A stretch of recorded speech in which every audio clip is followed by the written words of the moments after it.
নিরাপদ সড়কসাহের সাথে নিরাপদ একটা প্রতিবেশীও দরকার। আমাদের নিরাপদ প্রতিবেশী নেই, তারা আমাদের পতাকায় আগুন লাগাচ্ছে, তারা আমাদের হাই কমিশনকে ঘেরাও করে ভাঙচুর করছে। এটা কোন দেশ? এটা কোন প্রতিবেশী? এই প্রতিবেশী শুধু বাংলাদেশের জন্য, এটা গোটা পৃথিবীর জন্য একটা উদ্বেগ উৎকণ্ঠা তৈরি করেছে। এরকম একটা প্রতিবেশী শুধু বাংলাদেশের জন্য বিপজ্জনক নয়, গোটা পৃথিবীর জন্য তার একটা বিপজ্জনক রাষ্ট্রে পরিণত হয়েছে। এটা কি করে সম্ভব? আমাদের আজকের তরুণ যুবক যাত্রী সাধারণদের রাস্তাটাকে অনিরাপদ করে একটা উদ্বেগ উৎকণ্ঠা তৈরি করে দিয়েছে।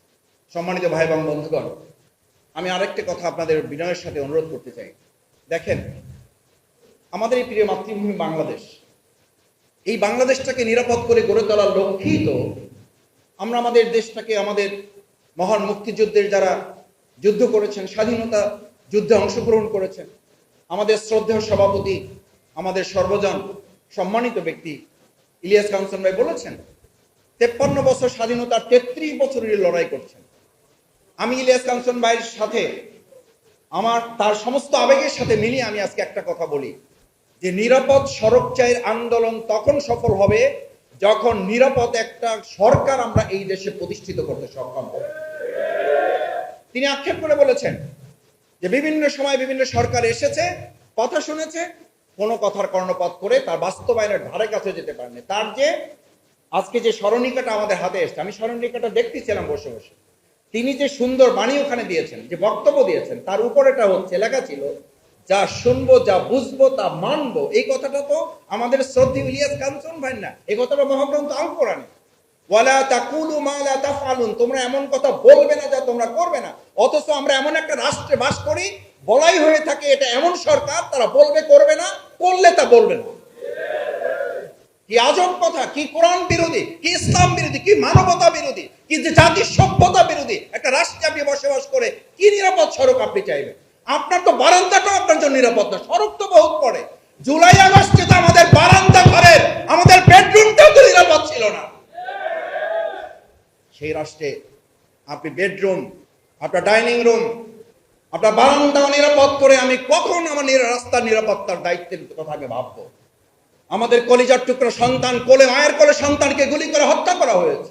সে তো রাস্তায় নামেনি, সে তো বারান্দায় যায়নি, তার মায়ের কোলে সে ডাইনিং রুমে ছিল, সেখানে গুলি করে হত্যা করা হয়েছে। সম্মানিত ভাই এবং বন্ধুগণ, আমি শেষ যে কথাটা বলে আমার বক্তব্যের ইতি টানতে চাই। এর সমাধান কোথায়?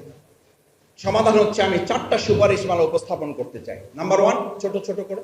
1, শুধুমাত্র যাত্রী নয়, শুধুমাত্র ড্রাইভার নয়, শুধুমাত্র সরকার নয়, গোটা মানব জাতির মধ্যে, আমাদের এই নাগরিক শ্রেণীর মধ্যে সর্বপ্রথম ভ্যালুস, মূল্যবোধের জন্ম দিতে হবে।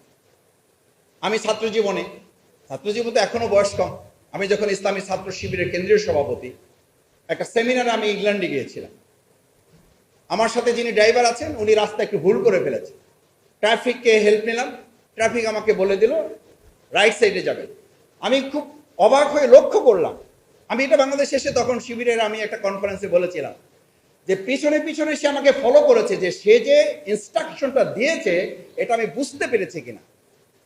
পিছনে পিছনে যাওয়ার পর আমি এটা খেয়াল করি না যে সে পিছনে আছে আমার। আমি যখন রাইট সাইডে না গিয়ে আমি ভুল করে আবার লেফট সাইডে মুভ করেছি, সাথে সাথে সে তার মোটরসাইকেলটা রান করে আমার গাড়ির সামনে গিয়ে আমাকে গিয়ে বলেছে যে তুমি তো ভুল করছো, তোমাকে তো রাইটে যেতে বলছি, তুমি তো লেফটে চলে যাচ্ছ। আমার মনে হয় কমপক্ষে 3.5 কিলোমিটার সে আমার পিছনে গিয়েছে। বাংলাদেশে এটা আপনি কল্পনা করতে পারবেন? জিজ্ঞেস করলে তো সে আর একদিকে তাকায় থাকে। সে তো আপনাকে জিজ্ঞেস করে আপনি কি গ্রাম থেকে এসছেন না শহর থেকে এসেছেন, রাস্তা চেনেন না, তা আসছেন কেন? এরপরে তাকে যদি আপনি চা খাওয়ার টাকা দেন, তারপরে হয়তো বলবে যে ঠিক আছে যান, এদিকে চলে যান, যেদিকে ইচ্ছা যান, রাস্তায় রাস্তা আপনাকে বের করে দেবে। কি অদ্ভুত দেশে বাস করে, মূল্যবোধের কোনো ধার কেয়ারিত করে না।